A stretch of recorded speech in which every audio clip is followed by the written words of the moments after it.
partnership with Movie Maker magazine. I'm Carolyn McDonald, and I'm here with David Breschel, one of the producers of The Singers. Let's take a look at a clip.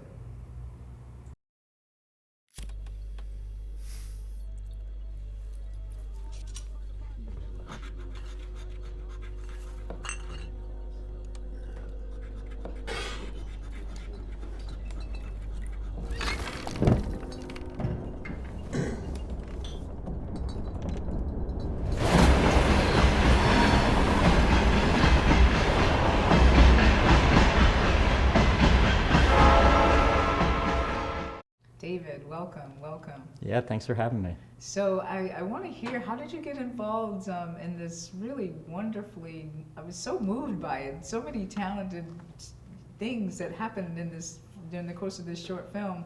How did you get involved in it? Sam Davis directed it, shot it, and edited it. Sound design too, I believe. He's just multi-talented filmmaker. We went to film school together at USC, a few blocks away. And we've just been close friends and collaborators for a long time, and sometimes he'll text me in the middle of the night with some idea. And at the time, I'm making a documentary in Arizona about a guy starting a cult. Not even in LA where he lives. And this was like 5 years ago, and he was like, "What do you? I just read this book, George Saunders, a swim in a pond in the rain, and in it he breaks down all of these old Russian short stories, and one of them was The Singers by Ivan Turgenev, and he when he read it, it was hard for him to get through. The first half of it was just kind of nothing happens, all these kind of like sad, lonely guys in a bar, and there's no plot. You're just picking up on character, and he's like lulled to sleep. It's like difficult for him to get through. It's late at night, and then he powers through, and by the end there's this singing contest, and he realizes that the writer had tricked him into feeling just bored and feeling what the people in that bar are feeling. And then by having this unexpected sing-off, it is equally surprising to the reader as it is to the people in the bar. And so he thought that was really interesting, but he didn't necessarily think it was a short film, or he didn't think about turning it into anything, but it was just like from a structure standpoint, he thought it was interesting. And then when he went to bed, he has a bad habit of going on Instagram and TikTok before he goes to bed. And it was just very lucky. He opened it up, and the first thing he saw was Mike Young, who plays the bartender, singing in a subway station in a video. And he was just so blown away by it. And then the way the algorithm starts working is it starts showing you similar videos. And then he just started seeing all these incredible singers who are underappreciated, whether they're busking in New Orleans or just singing in their bedroom or anything like that on YouTube and all the social networks. And then he started to think about, oh, what if I made like a more modern version that didn't feel like it had to be a interpretation of the original, but just loosely inspired by it. Essentially, just have what it shares in common is there's a bar and there's a singing contest and the title, you know. But also that trick that it plays. And so Sam has a film background, a documentary background, and he shoots a lot on film, mostly as a cinematographer. And so what he wanted to do was facilitate a documentary kind of hybrid setting.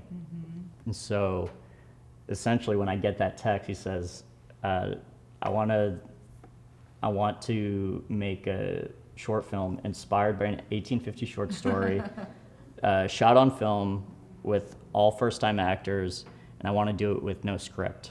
Wow, it's all improv. And it is majority improv.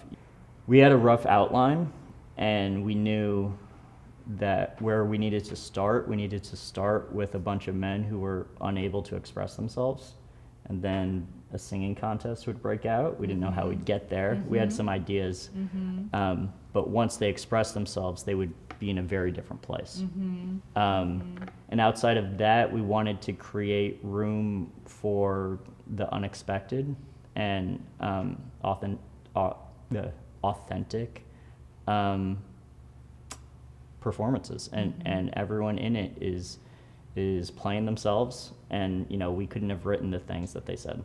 Oh man, it's amazing to hear that, because I kept saying to myself, wow, these guys are like, did they just bring a camera into a bar? I literally admitted several times as I was watching the film, like, did they just bring a camera into a bar? Because it was so authentic, the look. The biggest thing was the set, the lighting. Was this a real bar that you found, and where was it? Where is this place, this world that you created? Yeah, it's a moose lodge in La Habra, which is South LA, almost Orange County. And then any exterior shots are VFX actually. Really? Yeah, and so we added snow, and it was like the hottest day in LA. What? And we've got all these guys in coats, and we've got a fire going in the fireplace, and it's just a windowless bar that dive bar. I kept saying guys in a dive bar, that just the thing you said about communicating, and just it was literally felt like a men's cave, because you had this place where all these men felt comfortable to be themselves. Yeah. We couldn't have afforded to shut down a bar in LA, and so it was just an interesting indie film hack that we discovered through exhausting trying to find any place that we could afford, and we found these moose lodges that they're member driven. They're not like, they don't have 100 people coming in every day, and that we would have to match what they would make in a night. So and they were so sweet, and we put some of them in the bar. It's great. We're actually going back down there on Thursday when they announced the nominees for the Oscars, and we're gonna. Thank you. We're gonna have a watch party to see if we make it back at the bar, and it's just like very sweet community down there. Yeah. Oh, that's so cool to hear. I really, really love it, and really, really enjoyed it. So the scripting process, there was not a script, and did you assign them a song, or did these people choose the songs that they wanted to sing? It was collaborative. The song The Bartender Sings is the same song that Sam saw him singing in the subway. And he just does that so well. It was hard for him to imagine anything else after he had heard that. And some of the others, we were just going back and forth. What would you be into singing? What do you like singing? And then it wasn't, we figured that out before we started shooting. That wasn't improvised, because you have to get the rights, and of course, and so that was the most purposeful, ahead of time, planned out thing, and it allowed us so that if we reached a point where we didn't know what to shoot next in the improvisational side of it, we could always shoot a song. And so that would kind of buy us some time to figure out what do we have in the can, and how do we pivot from there.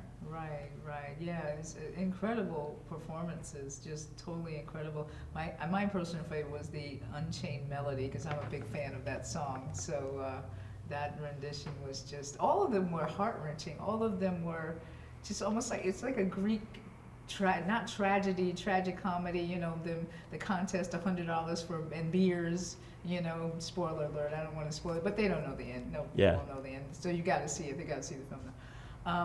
But just such a moving, beautiful story. So talk about the physical production. How long did it take you to shoot? It took 4 days to shoot, and then we had a half-day pickup day.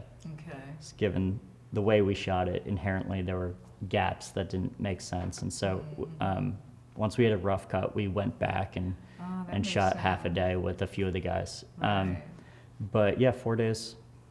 And camera-wise, how many cameras did you use? What kind of cameras? Just because the space feels so contained, Yeah. and the lighting is very kind of Caravaggio-and, you know, that Scorsese thing he does with the dark and the highlights on the faces. Talk about the DP and that a little bit. Yeah. Sam was both the director and the he DP. shot it as well. Yeah. Okay. So, and the way we shot it, we'd basically roll sound twice, once in the beginning of the day and once after lunch.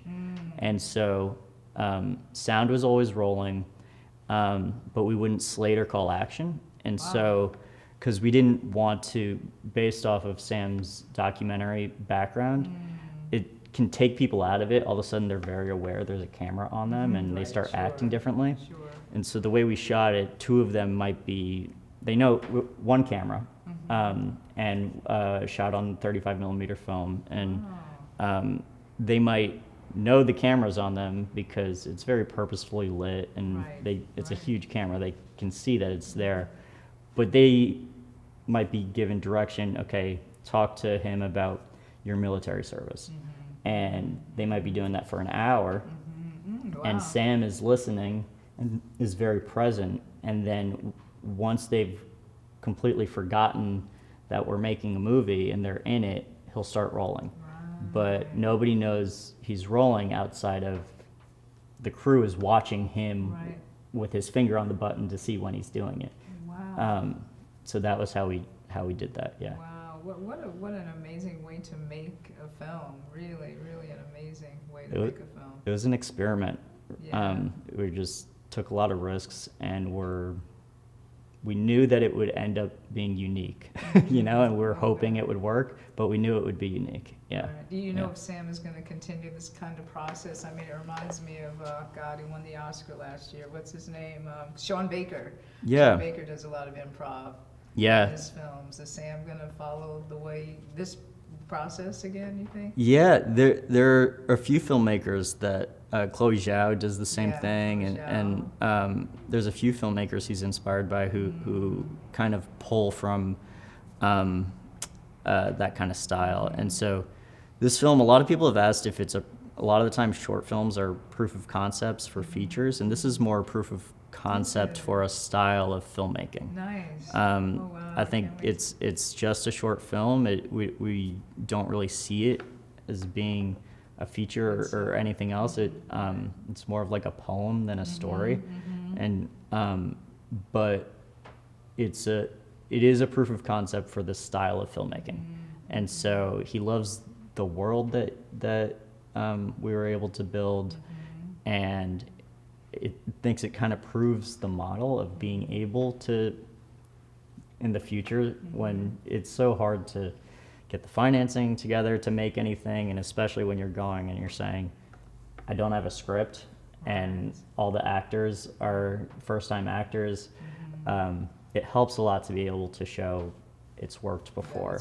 Yeah. And both your background, too, as a documentarian, going into these worlds that are, you know, obscure, to say the least. So you sound like a really amazing team to be doing these. He's incredibly collaborative.